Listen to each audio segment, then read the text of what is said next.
Puji Tuhan, selamat sore, selamat kita bertemu dalam kasih dan kemurahan Tuhan. Ya, puji syukur kepada Tuhan walaupun mungkin suasana hujan, tetapi kita masih diberi Tuhan kesempatan untuk sore hari ini kita boleh bersama-sama untuk belajar tentang kebenaran firman Tuhan. Ibu-ibu yang dikasihi oleh Tuhan, pujian sebelum firman membawa kita bahwa sesungguhnya inilah hidup. Kadang-kadang kita harus melewati lembah air mata dalam hidup kita.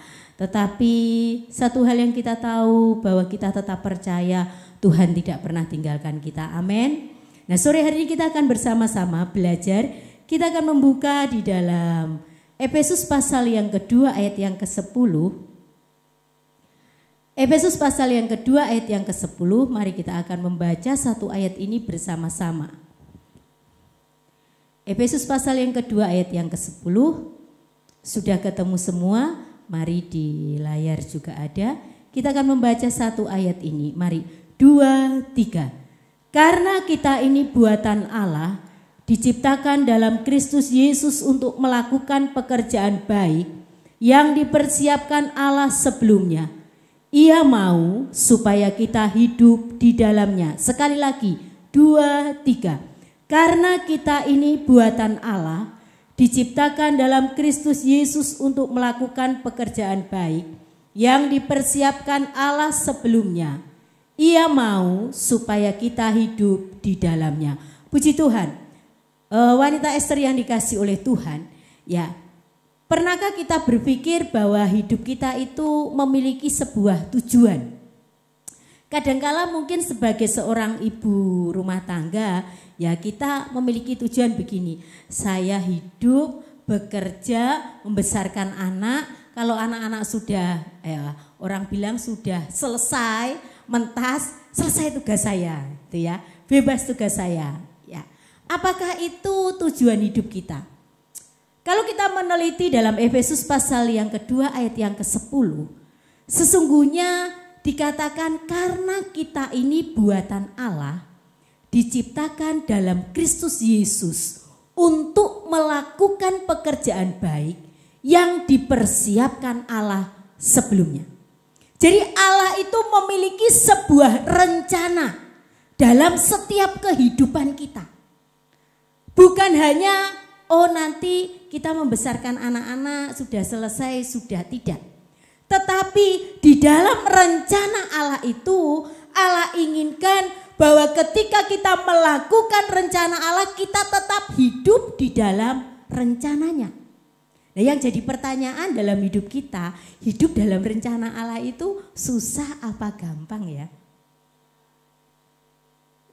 Hidup dalam rencana Allah itu susah apa gampang kira-kira? Ya, kalau mungkin dikembalikan dalam hidup kita begini. Kalau mungkin hidup kita itu aman, tidak ada masalah. Oh, enak loh hidup dalam rencana Allah. Oh, Tuhan selalu menolong saya. Tapi coba kalau tadi Pujian katakan lewati lembah air mata. Ayo, coba kira-kira kita susah apa gampang ya tetap hidup dalam rencana Tuhan. Karena seringkali jujur aja bahwa rencana Tuhan itu di luar pikiran, di luar jalan kita. Artinya begini, setiap saat kita akan selalu berdoa, semuanya baik. Betul apa betul? Ya, kalau pagi ibu-ibu sembahyang toh, saya percaya sembahyangnya Tuhan, berkatilah kami, lindungilah anak-anak kami, lindungilah keluarga kami. Wes pokoknya sing baik-baik didoakan semua.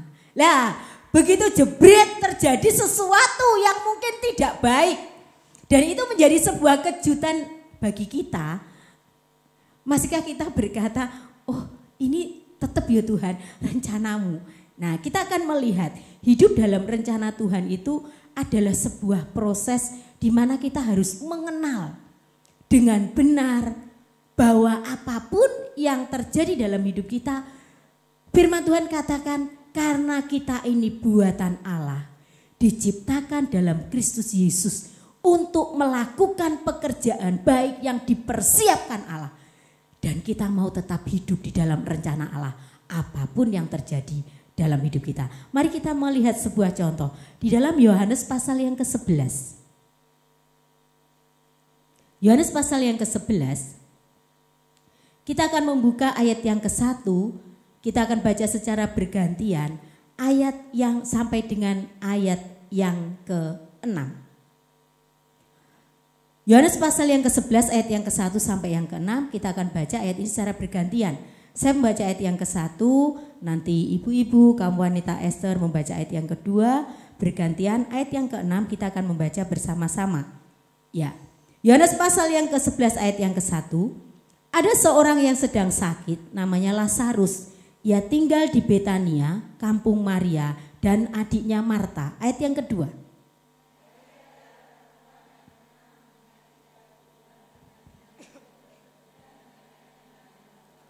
Dan Lazarus yang sakit itu adalah saudaranya. Kedua perempuan itu mengirim kabar kepada Yesus.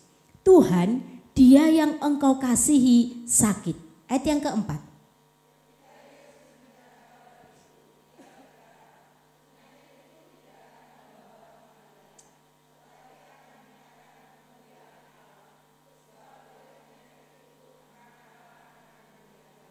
Perhatikan ayat yang kelima.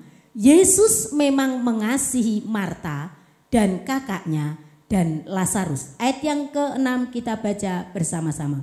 2, 3.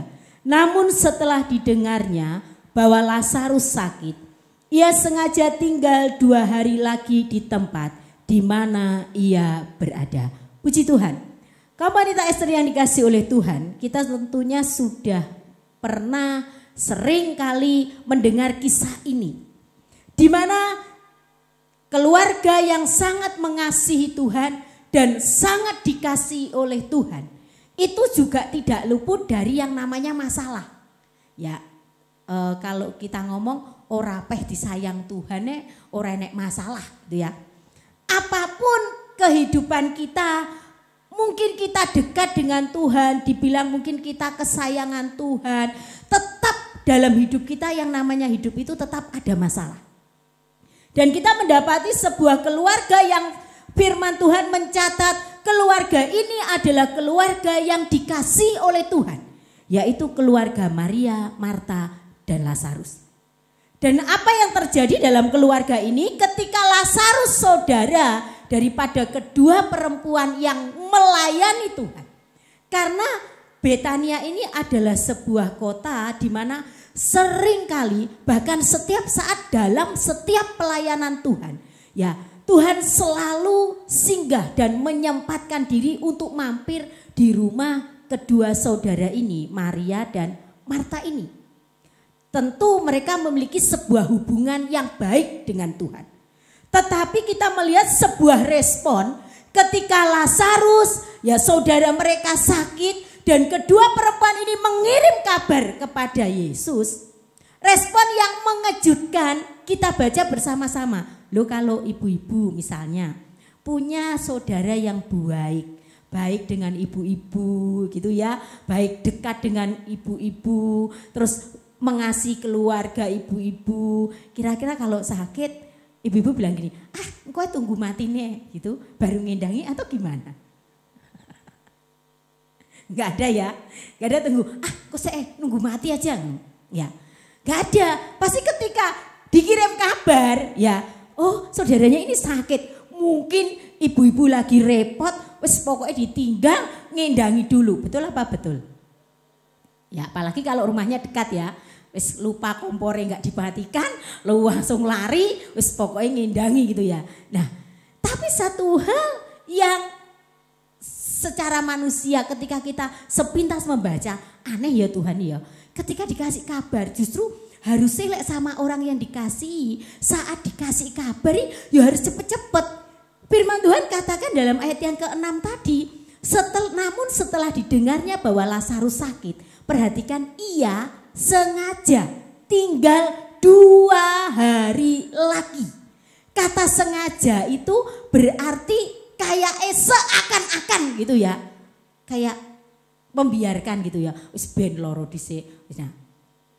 Dan benar, ketika Yesus sampai kepada Maria dan Marta, kalau kita baca dalam ayat selanjutnya, di situ secara manusia ada kata terlambat. Kenapa? Karena Lazarus sudah mati dan sudah dikubur. Sehingga kita akan melihat reaksi. Nah ini kenapa kok ya yang ibu-ibu ini umum lah reaksinya ya. Kalau lagi panik wis kayak nggak ada sungkan gitu ya. Coba kita lihat reaksi daripada Marta dulu. Ayat yang ke-20. Coba tampilkan ayat yang ke-20. Ya, ayat yang ke-20. Di situ dikatakan begini. Ketika Marta mendengar bahwa Yesus datang, ia pergi mendapatkannya, tetapi Maria tinggal di rumah. Ayat 21. Maka kata Marta kepada Yesus, Tuhan, sekiranya engkau ada di sini, saudaraku pasti tidak mati. Saya ingin tanya sama ibu-ibu ya, kira-kira Marta ini ngomong sama Tuhan nadanya bagaimana? Apabila Tuhan, Tuhan di sini saudaraku nggak mati. Kira-kira nadanya gimana ya sama Tuhan itu? Wes dikirim kabar loh, pas sakit. Tuhan, saudaraku sakit. Lah Tuhan malah nggak datang, mati wes dikubur baru datang. Kira-kira ngomongnya Marta gimana? Namanya ibu-ibu itu kalau sudah panik itu pakai intonasinya direndahkan apa nada tinggi terus? Ya pasti ya ini ibu-ibu ya, pasti ngomongnya Tuhan. Ya, nyapo Tuhan ini telat, wes mati Lazarus itu.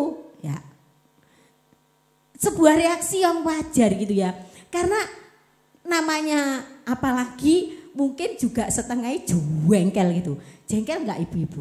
Ya kalau ibu-ibu, ya ibu-ibu jadi Marta lah. Kira-kira jengkel enggak?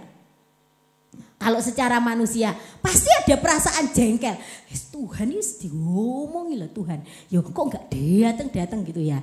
Nah reaksi yang dimunculkan oleh Marta ini adalah sebuah reaksi manusiawi. Mungkin ngomongnya Tuhan piye toh Tuhan. Jan Tuhan is mati akhirnya Lazarus tak kasih tahu loh. Pasti sakit enggak datang. Kita melihat di situ bagaimana seringkali jujur dalam hidup kita itu saat kita sedang menantikan rencana Tuhan. Terus dalam tanda kutip seakan-akan Tuhan itu terlambat. Pasti reaksi kita itu akan sama, bahkan lebih dari Marta. Lah iso mutung gitu ya. Wis begitu Tuhan datang, wis gak mau ketemu aku, gak ketemu Tuhan. Tapi ini bagusnya Marta ini mungkin walaupun dia marah dengan Tuhan mungkin dia atau dia karena kalau kita baca nadanya itu seakan-akan itu kayak menyalahkan Tuhan, sekiranya engkau ada di sini saudaraku pasti tidak mati. Reaksi Maria, mari kita melihat apa yang terjadi dengan Maria. Ya, ketika Maria mendengar kabar, ayat yang ke-29. Coba tampilkan ayat yang ke-29 atau ayat yang ke-28. Setelah Tuhan ngomong banyak dengan Marta, ya Tuhan ngomong wis to Lazarus nanti itu enggak mati, dia akan bangkit. Si Marta ngomong, "Tuhan, aku ngerti dia nanti akan dibangkitkan, tapi nanti." Ya. Mari kita lihat ayat yang ke-28 dikatakan begini. Dan sesudah berkata demikian, ia pergi memanggil saudaranya Maria dan berbisik kepadanya, "Guru ada di sana dan ia memanggil engkau." Ayat yang ke-29. Mendengar itu, Maria segera bangkit lalu pergi mendapatkan Yesus. Tetapi waktu itu Yesus belum sampai ke dalam kampung itu. Ia masih berada di tempat Marta menjumpai dia. Ketika orang-orang Yahudi yang bersama-sama dengan Maria di rumah itu untuk menghiburnya, melihat bahwa Maria segera bangkit dan pergi keluar, mereka mengikutinya karena mereka menyangka bahwa ia pergi ke kubur untuk meratap di situ. Perhatikan ayat 32.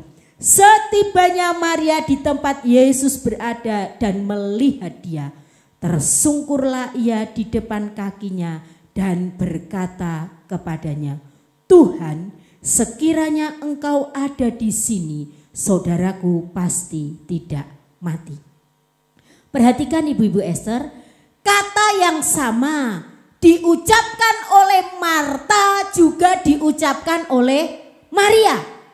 Marta ngomong, Tuhan, sekiranya seandainya engkau ada di sini, saudaraku pasti tidak mati.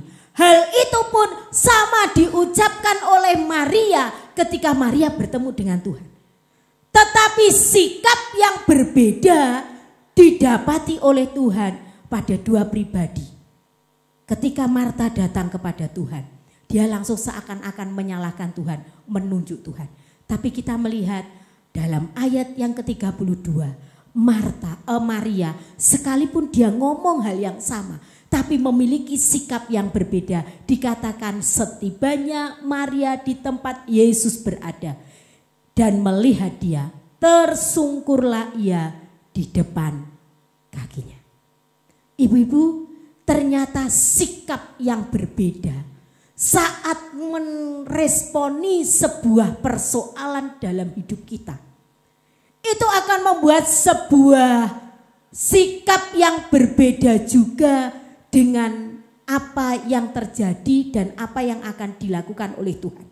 Saat Marta datang kepada Tuhan dan seakan-akan Marta menyalahkan Tuhan, Tuhan ngomongi, Tuhan ngasih tahu, gak apa-apa itu saudaramu itu gak mati, dia nanti akan bangkit. Tapi Marta ngengkel.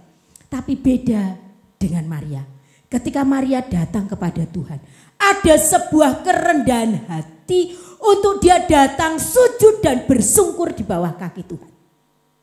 Ibu yang dikasih oleh Tuhan, hidup dalam rencana Tuhan membutuhkan sebuah kerendahan hati. Untuk kita itu ngerti apa yang menjadi kehendak Tuhan dalam kehidupan kita. Sehingga ketika sesuatu terjadi tidak sesuai dengan apa yang ada di pikiran kita, gak sesuai dengan apa yang kita minta, kita itu memiliki sebuah sikap hati yang berbeda. Dan kita melihat di situ ketika Tuhan melihat kondisi Maria, ayat yang ke-33 dikatakan begini. Ketika Yesus melihat Maria menangis dan juga orang-orang Yahudi yang datang bersama-sama dengan dia, maka masyurlah hatinya, ia sangat terharu. Sebuah kata, sebuah sikap yang itu menyentuh hati Tuhan. Sehingga di situ dikatakan Tuhan bertanya kepada mereka, di manakah dia dibaringkan? Sering dikasih oleh Tuhan, ibu-ibu kaum wanita Esther. Ketika kita harus mengakui dengan jujur ya, hidup dalam rencana Tuhan itu satu hal yang tidak mudah.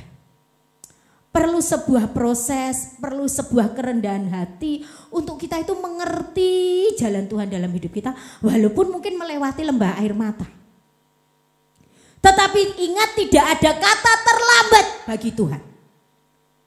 Justru dikata bagi manusia terlambat, disitulah Tuhan menyatakan kuasa, mujizat dan kemuliaannya dalam kehidupan kita. Ibu-ibu wanita Esther yang dikasih oleh Tuhan, ketika saya merenungkan firman ini, bukankah kita itu kalau kita mau jujur, sikap kita ketika kita menghadapi setiap persoalan dalam kehidupan kita itu, kita cenderung seperti siapa ya? Seperti Marta atau seperti Maria. Ketika mungkin sesuatu terjadi dalam hidup kita, kita memang datang kepada Tuhan tetapi menyalahkan Tuhan. Atau mungkin ada juga sikap hidup kita datang kepada Tuhan, kita sujud, menyembah, bertanya, Tuhan, apa toh yang menjadi kehendak-Mu? Karena memang tidak mudah ibu-ibu untuk hidup dalam sebuah rencana Tuhan. Karena seringkali ketika kita mengikuti jalan Tuhan, kadangkala jalan Tuhan itu dikonotasi manusia seringkali terlambat, seringkali sudah sudah tidak masuk akal, sudah tidak mungkin, tetapi justru apa yang tidak mungkin bagi manusia itu mungkin bagi Allah. Buktinya Lazarus yang sudah mati beberapa hari, dia ada di dalam kubur. Ketika Tuhan datang di depan dia berkata, Lazarus keluar. Maka orang yang dipanggil itu keluar. Dan hal itu menggemparkan seluruh Betania. Semua memuji kebesaran Tuhan. Ibu-ibu yang dikasih oleh Tuhan, seringkali jalan hidup kita ketika kita mengikuti rencana Tuhan untuk melakukan sebuah pekerjaan baik itu bukan suatu hal yang mudah. Tapi justru disitulah Tuhan sedang menaruh sebuah karya yang indah dalam kehidupan kita.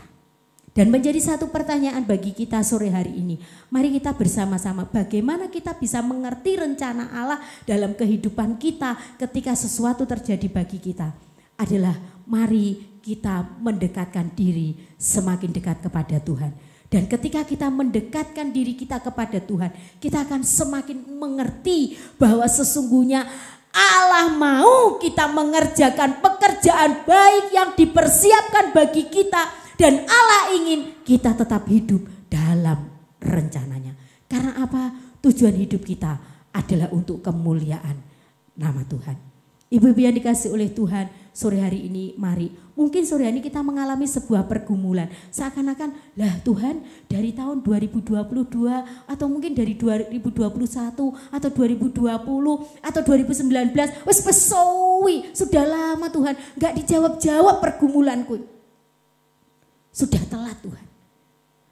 Bagi kita terlambat, bagi Tuhan tidak ada kata terlambat. Semuanya tepat karena Dia memiliki rencana yang indah dalam kehidupan kita. Menjadi satu pertanyaan bagi kita, mari ikuti rencana Tuhan, hidup dalam rencana Tuhan. Karena hidup kita itu hanya hidup yang memuliakan Tuhan. Hidupku menyenangkan hati Tuhan. Ya, hidup kita memuliakan Tuhan, menggenapi setiap rencana Tuhan dalam setiap kehidupan kita bersama dengan keluarga kita.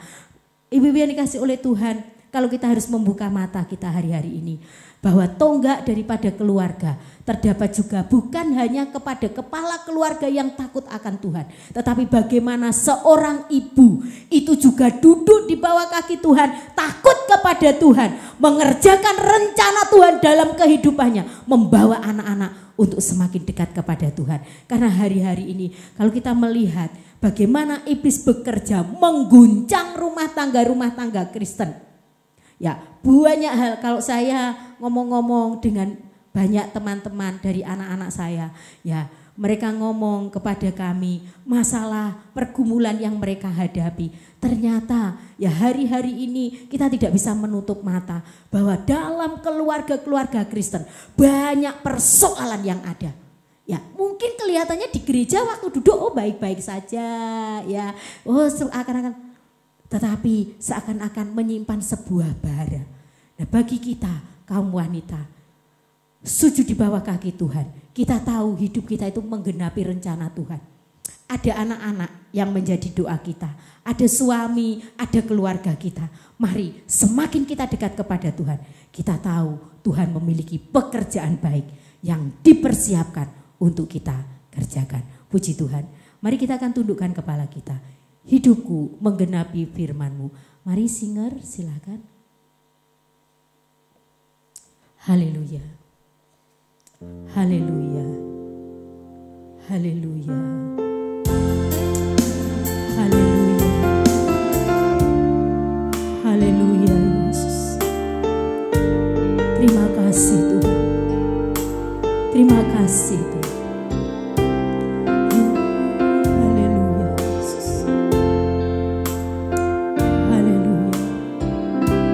Hidupku menggenapi firman-Mu, tanda mujizat sertai tiap langkahku. Kau bersamaku di dalamku, jadi bukti kebesaran-Mu. Hidupku menggenapi firman-Mu, tanda mujizat sertai tiap langkahku. Kau bersamaku di dalamku, jadi bukti kebesaran-Mu. Ibu-ibu kaum wanita Ester yang dikasihi oleh Tuhan, saat kita mengangkat pujian ini, ada sebuah kesadaran dari hidup kita sebagai kaum wanita yang Tuhan percayakan untuk menjadi penolong bagi suami kita, menjadi ibu yang menjadi teladan bagi anak-anak kita, bahwa Allah mempersiapkan kita sebuah pekerjaan yang baik untuk kita kerjakan. Ada tanda, ada mujizat yang akan Allah kerjakan dalam hidup kita. Walaupun kadangkala kita harus melewati air mata untuk kita bisa mengerti rancangan Tuhan bagi kita dan bagi keluarga kita. Sore hari ini apapun pergumulan yang kita bawa kepada Tuhan, yakinlah bahwa saya diciptakan oleh Tuhan. Bukan hanya sekedar menjadi ibu rumah tangga yang membesarkan anak-anak, tapi kita memiliki visi yang lebih besar, yaitu mengerjakan pekerjaan baik yang Allah sedang persiapkan bagi kita. Bagaimana kita mengerti pekerjaan itu? Mari kita dekat dan semakin dekat dengan Tuhan. Ketika kita menghadapi persoalan pergumulan, yakinlah Tuhan ada bersama dengan kita. Dia tidak tinggalkan kita. Dia tidak biarkan kita berjalan sendiri. Karena Allah ingin kita hidup dalam rencananya yang indah. Mari kita semua bangkit berdiri. Mari kita mengangkat tangan kita. Katakan, ada rencana yang indah yang Allah kerjakan dalam hidup kita. Haleluya. Haleluya. Tuhan, Kau sempurna dalam rencanamu dan karyamu.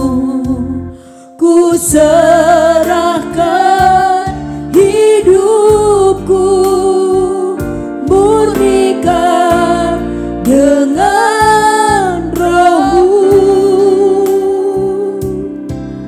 Tuhan, Kau sempurna, amin, amin, dalam rencanamu dan